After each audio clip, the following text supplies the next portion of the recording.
dejar morir para florecer, el arte de soltar para que surja lo nuevo.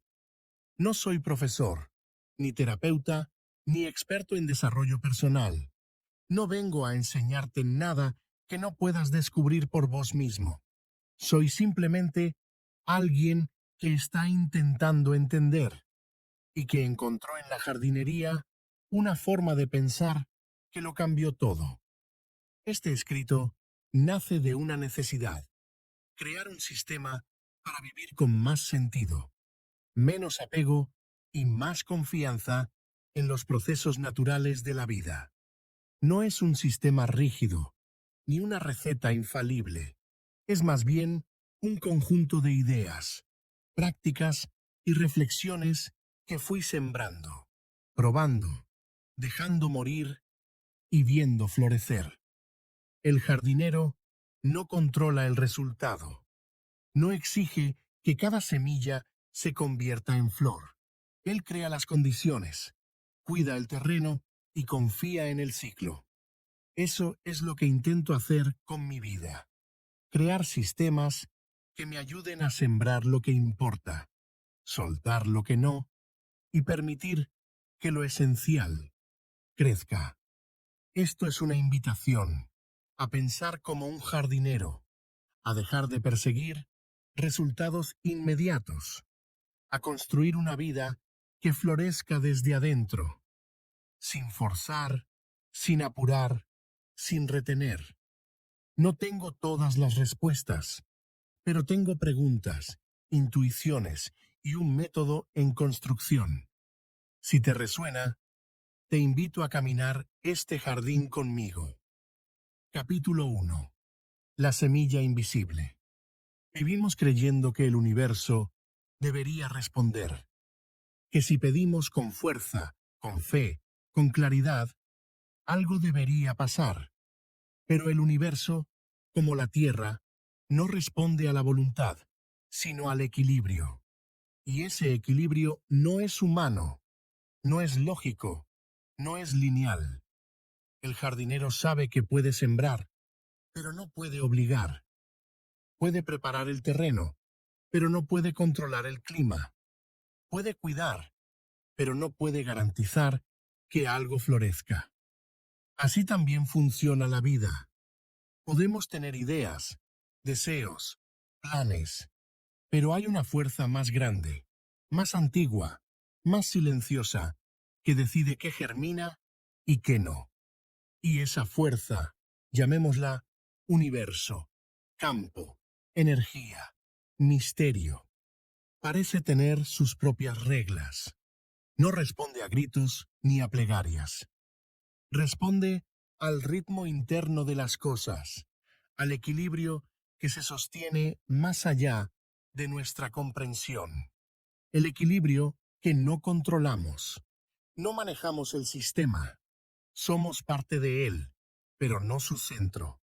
Que nuestras ideas, por más brillantes que sean, pueden no florecer. Y que eso no es un fracaso, sino parte del diseño. El jardinero interior aprende a sembrar sin exigir, a pedir sin apego, a crear sistemas internos que lo alineen con ese equilibrio, aunque no lo entienda del todo. Porque cuando dejamos de pedir que el universo nos escuche y empezamos a escuchar al universo, algo cambia. No se trata de rendirse, se trata de alinearse. Capítulo 2. El deseo de no desear. Es difícil no desesperarse por el resultado. Nos enseñaron que el esfuerzo trae recompensa, que si uno se enfoca, logra. Y muchas veces es cierto, pero otras no. Y ahí aparece la frustración, el vacío, la duda. Miramos con cierta envidia a quienes parecen no necesitar nada, a quienes caminan livianos, sin expectativas, sin ansiedad. Pero también nos preguntamos, ¿no se pierde algo ahí? ¿No se apaga el fuego que nos hace movernos? ¿El vacío como meta o como trampa? En muchas tradiciones orientales, como el budismo zen o el taoísmo, Se habla del vacío como estado ideal. El sabio no desea, no se apega, no busca, está en paz con lo que es. Pero ese vacío, si se malinterpreta, puede volverse apatía. Y ahí está el riesgo: confundir la libertad del desapego con la frialdad de la indiferencia. El sabio actúa sin actuar y enseña sin hablar. Tao Te Ching, Lao Tse. El taoísmo propone fluir con el Tao, el orden natural del universo. Pero incluso en ese fluir hay movimiento, hay danza. No es pasividad, es acción sin obsesión. El picante del deseo. En Occidente, el deseo es motor. Nietzsche hablaba del impulso vital, de la voluntad de poder como fuerza creativa. Y en el hinduismo, incluso en el camino del desapego, se reconoce el deseo como energía sagrada, kama, que debe ser comprendida, no negada. Entonces, ¿qué hacemos? El camino del jardinero. Deseo con raíces, no con cadenas. El jardinero desea que la semilla crezca, pero no la grita, no la obliga, la cuida, la riega y luego la deja en manos del misterio. Ese es el equilibrio. Desear sin desesperar, actuar sin apegarse, crear sistemas que nos motiven, pero no nos esclavicen. Podemos querer más, sin que ese querer nos devore. Podemos soltar, sin volvernos indiferentes. Podemos vivir con fuego, sin quemarnos. Ejemplos que iluminan. Buda renunció al deseo como fuente de sufrimiento, pero no dejó de actuar. Enseñó, caminó, fundó una comunidad. Miyamoto Musashi, el legendario samurái, hablaba de la no mente, Mushin, pero entrenaba con disciplina feroz. Krishnamurti decía: la libertad no es la negación del deseo, sino la comprensión de su naturaleza. Reflexión para sembrar. ¿Qué deseo te mueve hoy? ¿Es un deseo que te enraiza o que te encadena? ¿Podés actuar con pasión sin exigir resultados? En nuestra cultura tenemos el ejemplo de Jesús, un maestro impresionante que entendía profundamente el mensaje de su Padre y lo seguía a rajatabla. No creo que Jesús lo haya sido, pero yo no creo en los mártires. ¿Vos crees en los mártires, lector? Escucha. Esos seres que parecen capaces de soportar dolores inhumanos por una causa, un ideal. Yo no creo poder hacer eso. ¿Vos sí? Me inquieta el dolor físico. Me asusta. Los mártires del cristianismo padecieron dolores físicos extremos. El dolor emocional parece mejor. Tal vez el verdadero desafío no sea llegar al final, sino aferrarse al proceso, sostenerlo sin garantías, sin certezas, porque seguir un camino sin saber si dará frutos, sin saber si habrá redención, también es una forma de martirio, pero uno silencioso, invisible. ¿Y si el valor no está en el resultado, sino en la fidelidad al camino? Como Jesús, que no buscaba gloria, sino coherencia con su propósito. ¿Podemos nosotros hacer lo mismo sin esperar recompensa? Buscar respuestas es humano, pero también es lo que nos ata, porque cada búsqueda lleva implícita una espera, una expectativa, una ansiedad por el desenlace. Y ahí aparece la paradoja. Si queremos liberarnos del sufrimiento que genera esperar el resultado, ¿no deberíamos dejar de buscar? Y si dejar de buscar también es una forma de encontrar. Ejemplos desde la sabiduría tradicional. 1. El Zen y el no camino. En el budismo Zen se enseña que el despertar no se alcanza por acumulación de respuestas, sino por soltar la necesidad de entender. El maestro Zen puede responder con silencio, con una acción inesperada o con una paradoja, porque el verdadero aprendizaje no está en el contenido, sino en el estado de presencia. No hay camino hacia la verdad es el camino. Dogen, maestro Zen. Segundo, el taoísmo y el Wu Wei. El concepto de Wu Wei, no acción, no significa pasividad, sino acción sin esfuerzo, sin lucha, sin resistencia. El sabio taoísta no busca controlar el río, sino fluir con él. No abandona el proceso, pero no lo convierte en obsesión. 3. Jesús y la entrega radical.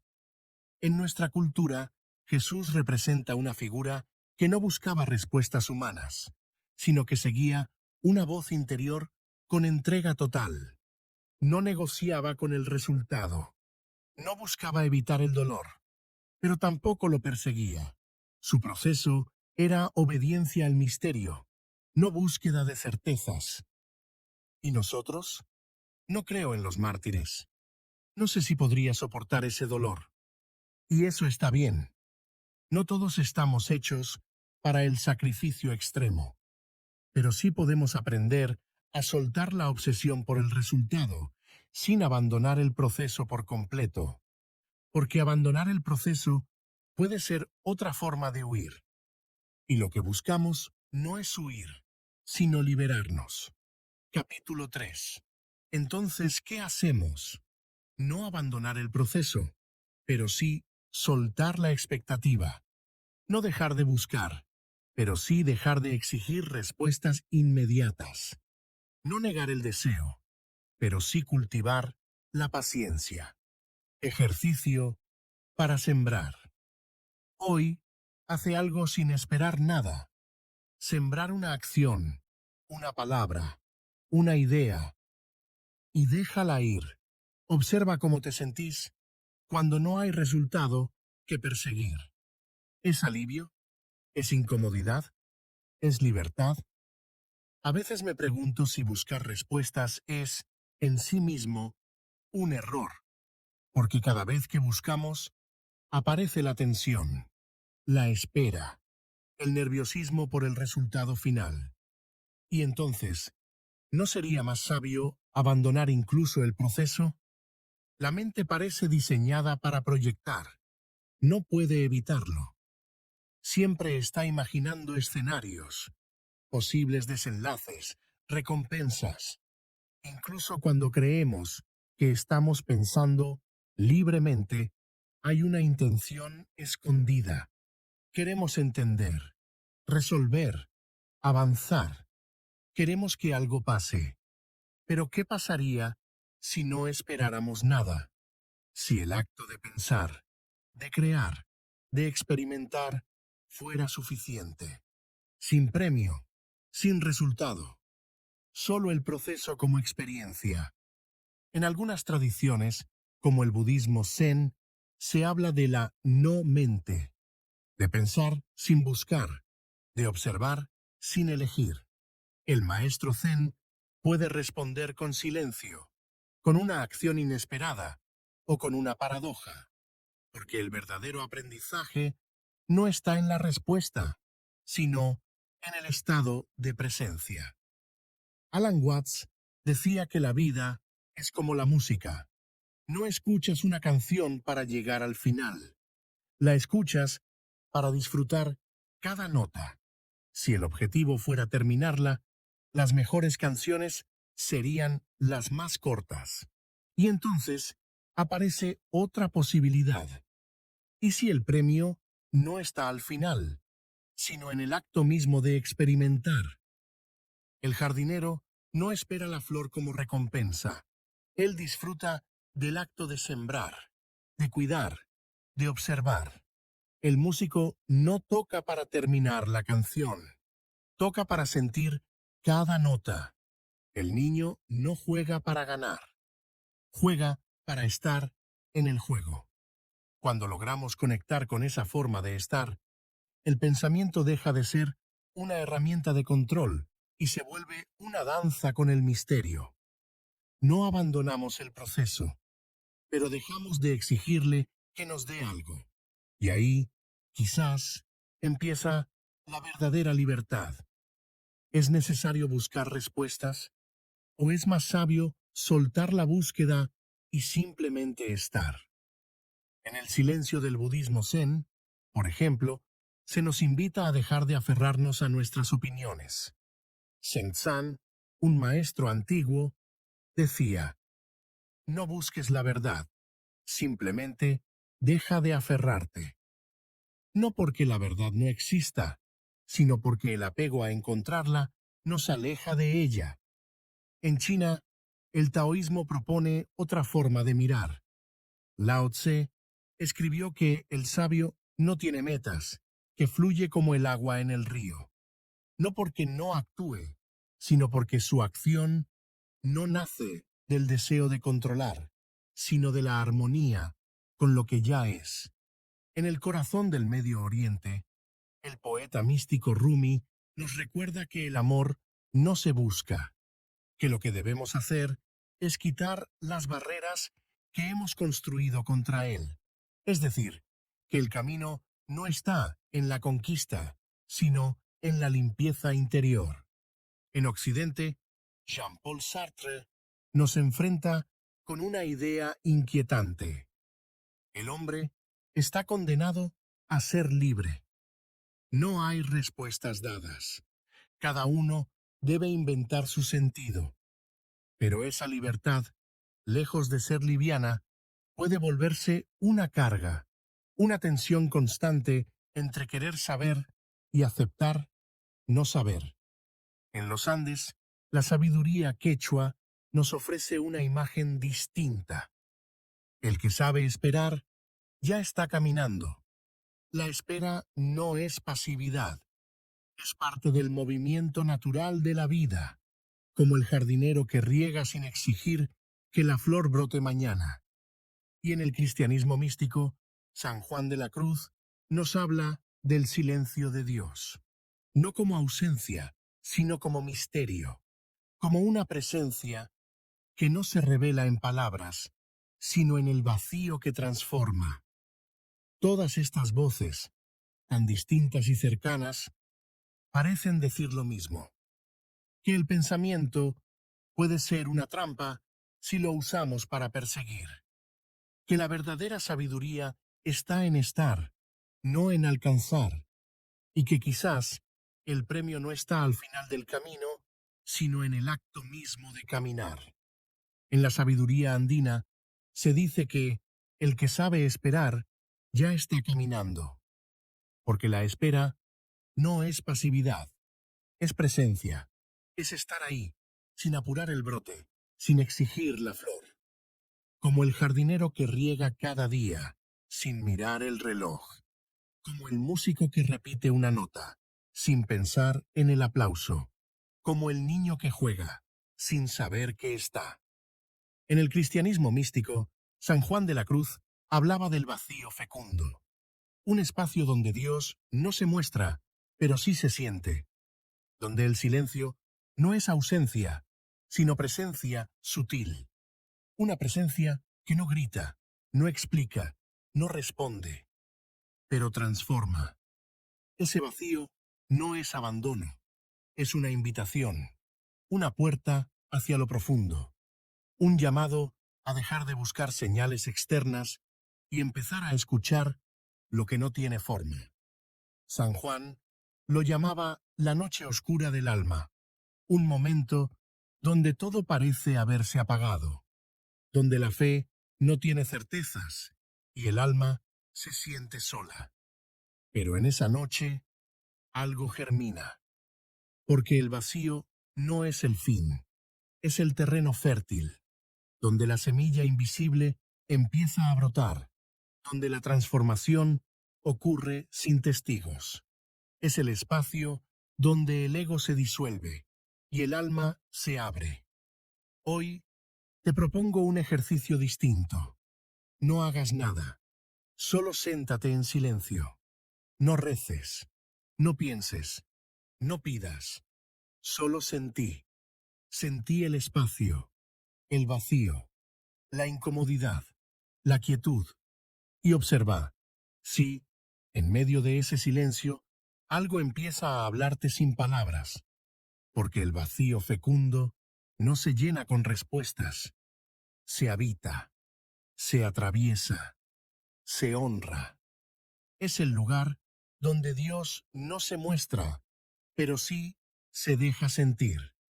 En ese espacio no hay lógica, no hay recompensa, no hay certeza, pero hay algo más profundo, la comunión con el misterio. Y entonces, quizás, entendemos que el silencio no es ausencia, es lenguaje, que el vacío no es castigo, es cuna, y que Dios a veces no responde, porque ya está ahí, en el susurro, en la espera, en el vacío que abraza. Capítulo 4. El esfuerzo y merecer cumplir con nuestras metas. Una de las creencias más arraigadas en nuestra cultura, la idea de que el esfuerzo constante y la lucha incansable son el camino seguro hacia nuestras metas. Pero, ¿y si ese esfuerzo, lejos de acercarnos, nos estuviera alejando? ¿Y si la ansiedad que genera no fuera un síntoma de compromiso, sino una señal de desconexión con lo esencial? Aquí se plantea que el alma no florece bajo presión, sino en espacios de presencia, confianza y entrega.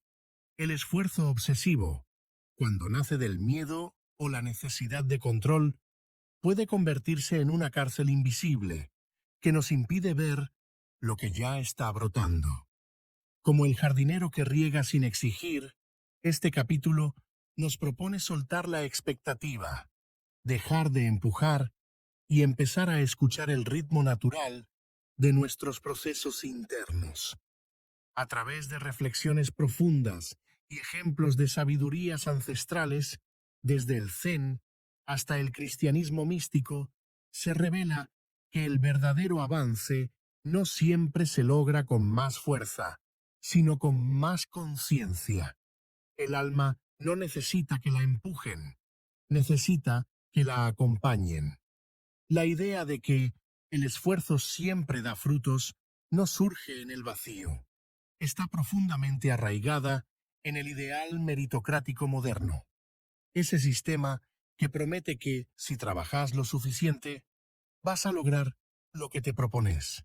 Pero el capítulo cuestiona esta promesa, mostrando cómo el esfuerzo constante puede convertirse en una fuente de ansiedad, especialmente cuando no hay garantía de resultados. La meritocracia es la creencia de que el éxito depende exclusivamente del mérito individual, esfuerzo, talento, disciplina. En teoría, suena justo, pero en la práctica convierte la vida en una competencia constante, donde cada fracaso se vive como culpa personal y cada logro como validación del ego. La meritocracia ha cultivado un terreno fértil para la ansiedad del estatus. Mujimu. Muchas veces no estamos esforzándonos por deseo genuino, sino por miedo a no estar a la altura. La meritocracia nos empuja a medirnos, compararnos y perseguir metas que quizás ni siquiera nos pertenecen. Así, el esfuerzo deja de ser creativo y se vuelve una forma de supervivencia emocional. El jardinero no compite. Frente a esta lógica meritocrática, te propongo pensar como un jardinero, crear condiciones internas, cuidar el terreno emocional y confiar en el proceso sin exigir resultados inmediatos. El jardinero no compite con otros jardines, no mide su éxito por la cantidad de flores. Su mérito está en la entrega, no en el rendimiento. Las trampas del mérito. Según estudios como los del CONICET, la meritocracia puede legitimar desigualdades y generar una presión invisible que afecta la salud mental. Este capítulo lo demuestra en carne viva. La ansiedad que sentimos no siempre es nuestra, sino cultural. Nos enseñaron que no esforzarse es fracasar. Pero ¿y si soltar también fuera una forma de sabiduría? No niego el valor del esfuerzo. Lo que cuestiono es el esfuerzo como obligación, como castigo, como única vía válida. En un mundo meritocrático, soltar puede parecer rendirse, pero en el jardín del alma, soltar es confiar. Y confiar, a veces, es el acto más valiente. Sí, puede doler. Cuando soltamos el esfuerzo como mandato, muchas veces nos enfrentamos con el vacío, con la incertidumbre, con la falta de garantías. Es como si el mundo nos dijera, ah, ¿no vas a luchar? Entonces, no mereces nada. Pero ese juicio no viene del universo, viene del sistema, que nos enseñó a medirnos por logros. Creer en el no esfuerzo no es resignarse, es confiar en que hay una inteligencia más profunda que opera cuando dejamos de interferir. Es como el jardinero que no grita a la semilla para que crezca, la riega, la cuida y luego se aparta, porque sabe que el brote no responde al grito, sino al tiempo. La fe en el no esfuerzo es fe en el proceso, no en el resultado. Es fe en que el alma tiene su propio ritmo y que lo esencial no se alcanza por acumulación, sino por alineación. Y esa alineación no se logra con esfuerzo, sino con escucha. El que sabe esperar ya está caminando. Sabiduría quechua. Puede parecer frío, porque el universo no siempre responde con caricias. A veces responde con silencio, pero ese silencio, si lo habitamos, puede volverse presencia, puede volverse guía. La fe en el no esfuerzo no es ingenua, es radical. Es la fe de quien ya entendió que empujar no siempre lleva más lejos, que a veces soltar es avanzar. Soltar el esfuerzo implica atravesar el vacío, ese espacio donde no hay certezas, donde no sabemos si algo va a florecer. Pero ese vacío no es abandono, es el lugar donde lo invisible empieza a germinar. Como decía San Juan de la Cruz, el silencio de Dios no es ausencia, sino presencia sutil. Fe como fidelidad al camino. No se trata de pasividad, se trata de coherencia sin obsesión, como Jesús, que no buscaba gloria, sino fidelidad a su propósito, como el maestro Zen, que enseña sin hablar, como el sabio taoísta, que actúa sin actuar. La fe en el no esfuerzo es seguir caminando sin exigir que el camino nos dé algo a cambio. Fe en que el deseo puede ser liviano. No se trata de negar el deseo, sino de desear sin desesperar. El jardinero desea que la semilla crezca, pero no la obliga, la cuida, la riega, y luego la deja en manos del misterio. Esa es la fe, crear condiciones sin controlar el resultado. Si te gustó este video, suscríbete y compartí. Así ayudas a generar más contenido.